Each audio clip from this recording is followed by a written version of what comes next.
Hello student, आज हम देखेंगे कक्षा 8वीं लर्निंग आउटकम्स विज्ञान में जो एस 702 है इसको हम हल करेंगे। यदि आपने हमारे चैनल को सब्सक्राइब नहीं किया है तो सब्सक्राइब ज़रूर करें, इससे आपको हर वीडियो का नोटिफिकेशन अब तक पहुंच जाएगा। चलिए तो हम इसे स्टार्ट करते हैं। क्या है लर्निंग आउटकम्स एस 702? पदार्थों और जीवों में गुणों, संरचना एवं कार्यों के आधार पर भेद करते हैं, जैसे विभिन्न जीवों में पाचन आदि। तो हम प्राणियों में पाचन देखेंगे, प्राणियों में पोषण को हम समझते हैं। अवधारणा को जो संक्षिप्त परिचय है इसको हम ध्यान से पढ़ेंगे। तो चलिए स्टार्ट करते हैं। मनुष्य में पाचन क्या है? मनुष्य में पाचन कहाँ से? आहार नाल तथा स्रावी ग्रंथियां मिलकर पाचन तंत्र का निर्माण करती हैं।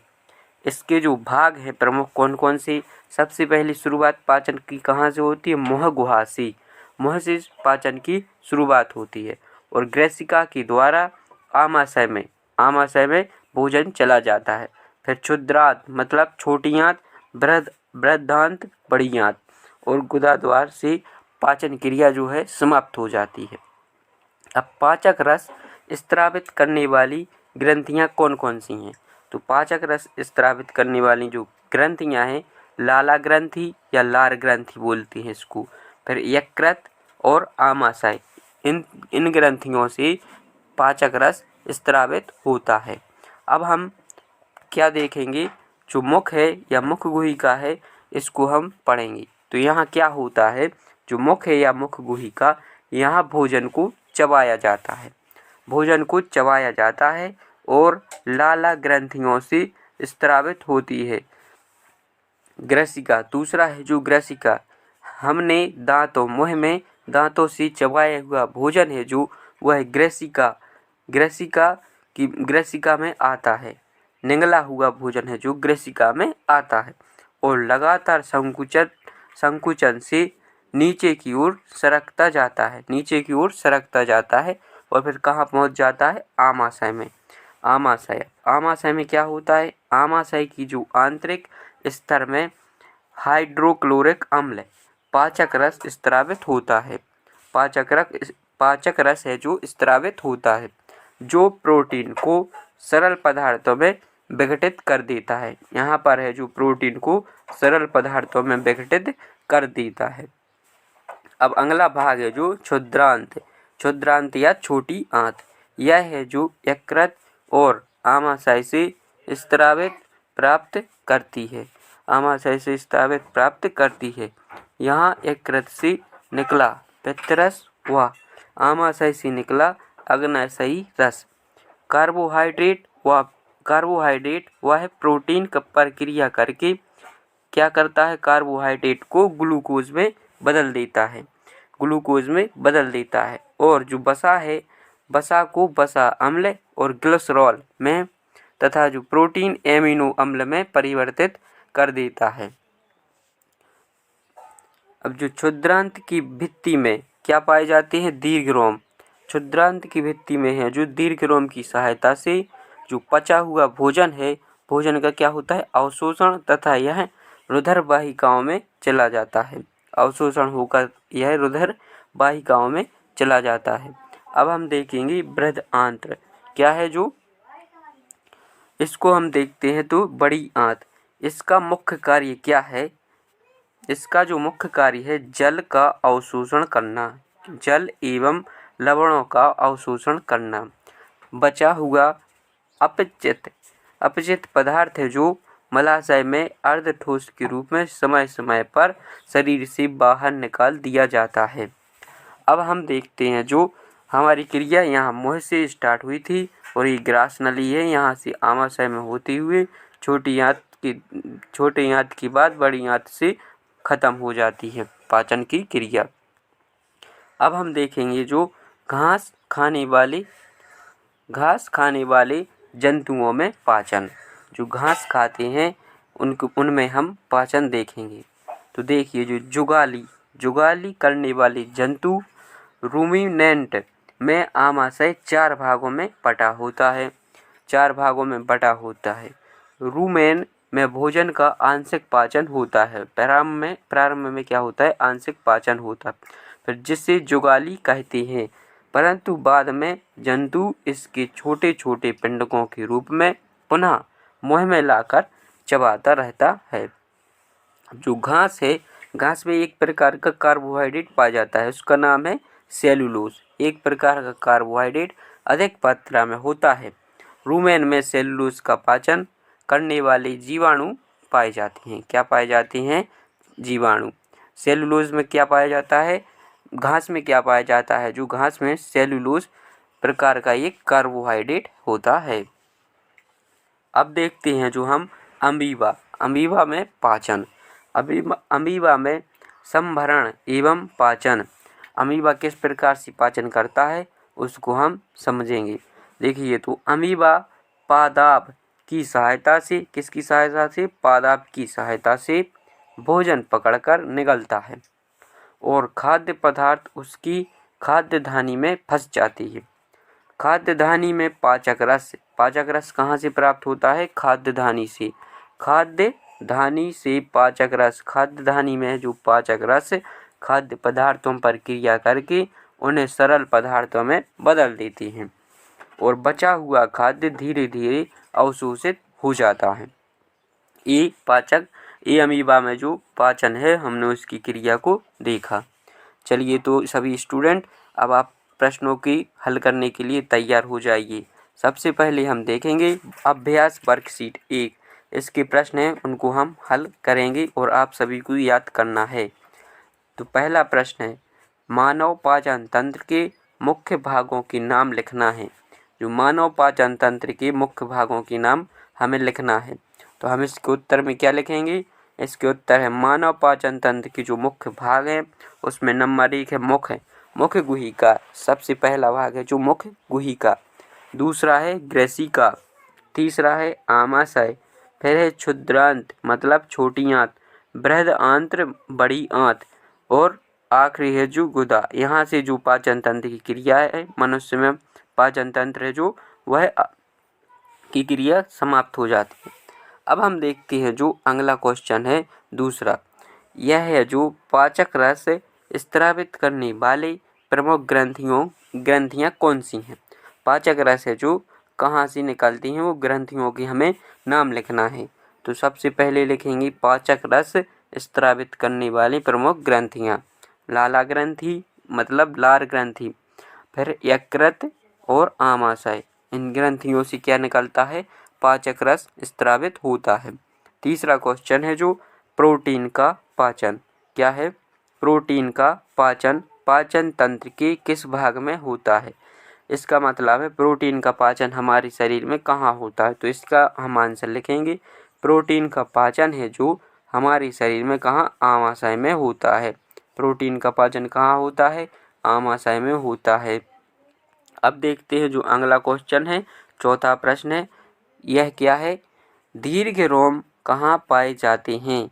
दीर्घ रोम कहाँ पाए जाते हैं? हम अभी पढ़ कर आए हैं। दीर्घ रोम है जो क्षुद्रांत की भित्ति में पाए जाते हैं, मतलब छोटी आंत की जो भित्ति है उसमें दीर्घ रोम पाए जाते हैं। अब पांचवा क्वेश्चन क्या है? पांचवा क्वेश्चन इसको हम पढ़ेंगे।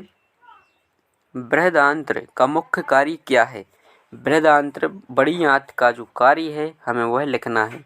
तो हम इसके उत्तर में लिखेंगे इसका मुख्य कार्य जल और लवणों का अवशोषण करना, जल एवं लवणों का अवशोषण करना, और जो बचा हुआ जो अपचयित पदार्थ है उसको मलाशय में अर्ध ठोस के रूप में समय समय पर शरीर से बाहर निकाला जाता है बड़ी आंत के द्वारा। यह इसका प्रमुख कार्य है। अब हम जो अगली अभ्यास वर्कशीट 2 है इसके प्रश्न भी हल करेंगे। देखिए, तो पहला प्रश्न, उस कार्बोहाइड्रेट का नाम बताना है जिनका पाचन रूमिनेंट द्वारा किया जाता है परंतु मनुष्य में नहीं। क्या है उस कार्बोहाइड्रेट का नाम? सेलुलोज। घास में क्या पाया जाता है? सेलुलोज, जो कि एक प्रकार का क्या है? कार्बोहाइड्रेट है। हमें ध्यान रखना है। घास में सेलुलोज पाया जाता है जो कार्बोहाइड्रेट है। अगला क्वेश्चन जो दूसरा क्वेश्चन क्या है, अमीबा में भोजन का पाचन कहाँ करता है? भोजन का पाचन कहाँ करता है? अमीबा अपने भोजन का पाचन कहाँ करता है? तो बताइए, अमीबा अपने भोजन का पाचन खाद्य धानी में करता है। कहाँ? खाद्य धानी। प्रश्न तीसरा है, रूमिनेंट में आमाशय कितने भाग होते हैं? रूमिनेंट में आमाशय की कितने भाग होते हैं? तो कितने भाग होते हैं? 4 भाग होते हैं। प्रश्न चौथा है, कुछ रूमिनेंट जंतुओं के नाम बताना है, जैसे गाय, भैंस। ये घास खाने के बाद दोबारा से अपने मुंह में घास को लाते हैं, किसके? गोलकों के या पिंडकों के रूप में, और वो चबाते रहते हैं। अब देखते हैं जो प्रोजेक्ट कार्य में क्या करना है। संतुलित भोजन किसे कहते हैं? संतुलित भोजन के आवश्यक घटकों के नाम लिखिए तथा निम्न तालिका को पूर्ण कीजिए। संतुलित भोजन मतलब जो हमारे शरीर में प्रोटीन, विटामिन, खनिज लवण जो आवश्यक रूप से मिले, आवश्यक रूप से पूर्ति होती रहे, उसे हम संतुलित भोजन कहते हैं, जिनके माध्यम से शरीर में आवश्यक ऊर्जा प्राप्त की जा सके। अब हम इनकी जो सारणी बनी है इसको देखेंगे। तो सारणी में क्या है? विटामिन या खनिज कहाँ से प्राप्त होते हैं या स्रोत कहाँ से प्राप्त होते हैं, और इनकी कमी से होने वाले रोग, क्या रोग हो जाएंगे या शरीर में इनकी कमी रहेगी तो, और लक्षण क्या होंगे उनकी, ये सब हम इस सारणी में देखेंगे। तो चलिए हम शुरू करते हैं। पहला है जो विटामिन ए। विटामिन ए हमें कहाँ से मिलेगा? गाजर। विटामिन ए है जो गाजर, और इसकी कमी से होने वाले, विटामिन ए की कमी से कौन सा रोग होगा? रतौंधी। रतौंधी मतलब रात में नींद ना आना, रात में दिखाई ना देना। रात में क्या है? दिखाई नहीं देता है, रतौंधी। Vitamin B. विटामिन बी है जो, यह इसके स्रोत हैं दही, पनीर, मक्खन। दही, पनीर, मक्खन। विटामिन बी की कमी से होने वाले रोग हैं जो बेरी। रोग कौन सा है? बेरी। हाथ पैर सुन्न होना, इसका लक्षण है। इसकी लक्षण है जो हाथ पैर कैसे होते हैं? सुन्न हो जाती हैं। विटामिन सी।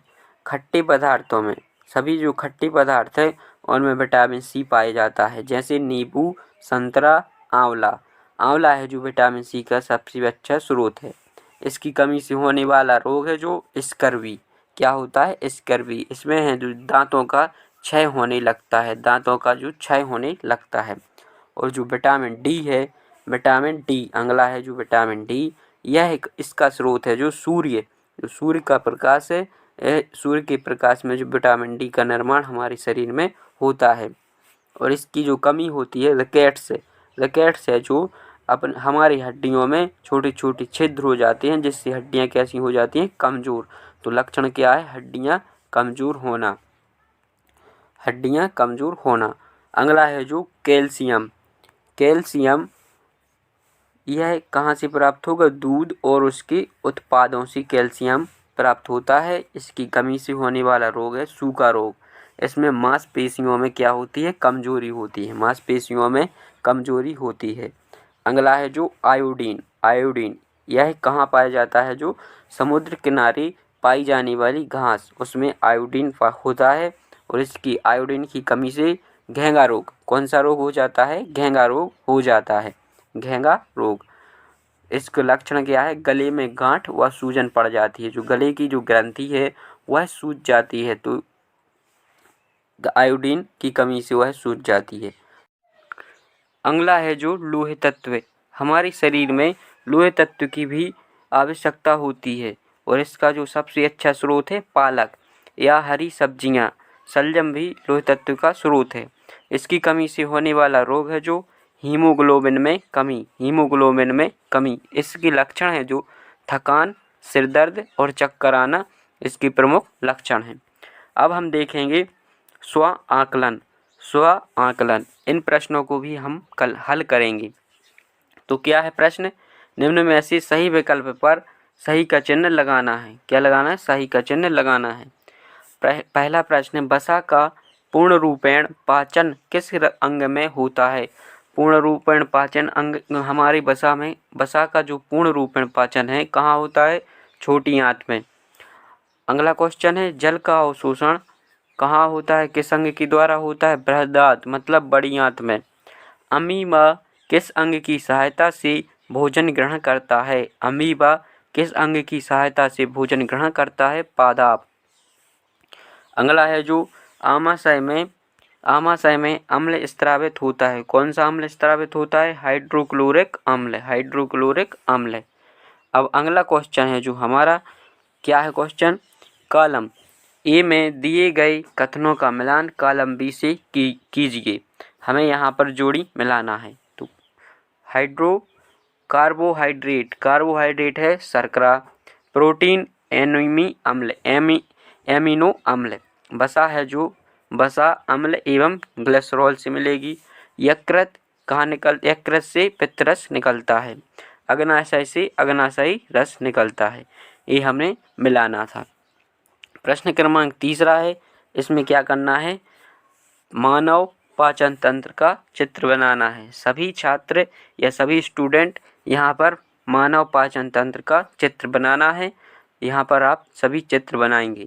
और प्रश्न 4 है। इसमें अमीबा का भी चित्र बनाना है।